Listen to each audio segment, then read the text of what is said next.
Tapos ko na po siya diyang i-blow dry. Sinusuklayan ko na siya. Ngayon ang gagawin ko, babawasan ko yung balahibo niya sa may puwet kasi para hindi sumasabit yung poop niya. Pag kasi masyadong makapal yung balahibo at walang daanan sa may puwet, ako laging may nakasabit na poop. Matrabahong masyado yung kada niya, may sasabit kahit sabihin pang medyo matigas yung niya, yung poop niya. So ngayon din inaano kong mabuti para walang sasabit. Kaya sinusuklayan ko na siya ngayon dyan. Alam niyo po ba kanina pinapaliguan ko? Mabait po siya nung pinapaliguan kasi first time ko siyang pinaliguan. Naka 1 week na kasi siya dito nung mula nang dumating siya. Tapos naka-schedule po ang vaccine niya today kaya pinaliguan ko po siya. Ayan, kasi yung balahibo niya sa talampakan, na-trim ko na po yan nung mga nakaraang araw. Tapos yung nails po niya, tinrim ko na rin po nung nakaraang araw yan, kaya maikli po yan, kaya hindi na po ako nag-trim ng kuko niya ngayon. Yan. Medyo mabait naman po suklayan, kaya lang po kanina nung binoblow dry ko, hindi po siguro pa masyadong sanay dahil baby pa. Ang likot-likot niya po talaga kanina, nahirapan po ako, kaya hindi ko na na-i-video ng maayos. Ayan po. Medyo mabait na siya na sinusuklayan na po siya. Ayan. Mamaya dadaling ko po siya sa bed para sa 3rd vaccine niya po. Lalakarin ko lang po, dito lang po sa Buick Street ko siya dadalhin para hindi na po kami mamasahe kasi pag sa kabila ko po siya dinala, pagka-tricycle po kami dalawa niya. Hawak kita sa likod Pinapahinga ko lang po siya. Malikod. Ngayon natutulog na po siya ngayon sa crib. Opo. Okay. Hinawakan ko po siya sa likod kasi yung mga puppies po, pag hinawakan niyo po sa balat sa likod, hindi naman po nasasaktan yan para masuklayan ko lang po siyang mabuti. Hindi naman po siya nasasaktan. Kasi sa iba, kala po ng iba pag hinawakan po sa likod sa balat at binitbit na gano'n. Kasi gano'n po silang bitbitin ng kanilang mama dog So hindi po talaga sila nasasaktan yan. So ayan, medyo nakahawak po ako sa likod para masuklayan ko po yung balahibo niya sa front tsaka sa may baba. Tingin ko po kay Ivana, baka maging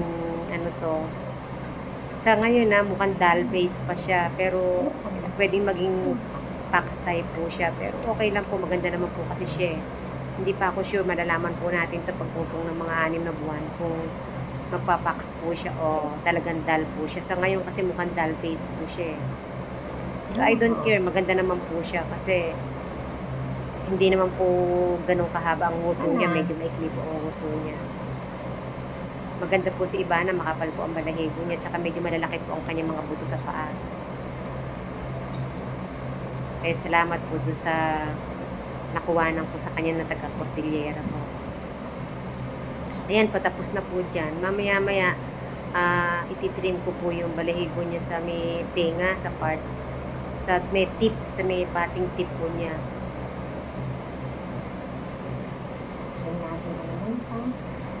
Pag na-trim po kasi yung maganda hong tignan yung tenga, parang mas maliit tignan. Ayan po, ititrim ko na po yan. Una parang ayaw niya.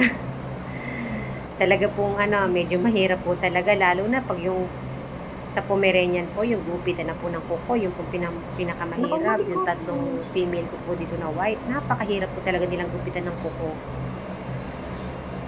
Talaga po humuhulas po yung pawis ko sa kilikili.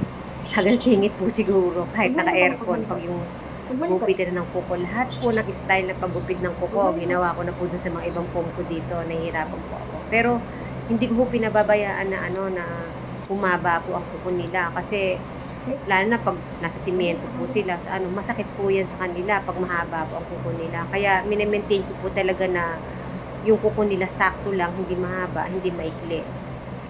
So kahit mahirap po silang kukuhan, kailangan gawan po natin ng paraan para matrim po ang nails nila.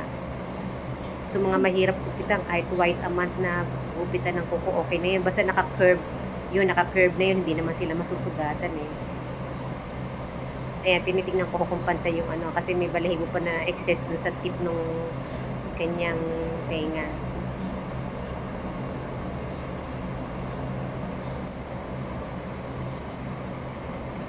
Inaayos ko po. Mabait po yan. Kung sa first time na pinaliguan, mabait pa rin yan. Yung tapos first time ko siyang i-groom. Mabait po si Ivana kahit sobrang likot kanina niyan nung binoblow dry ko.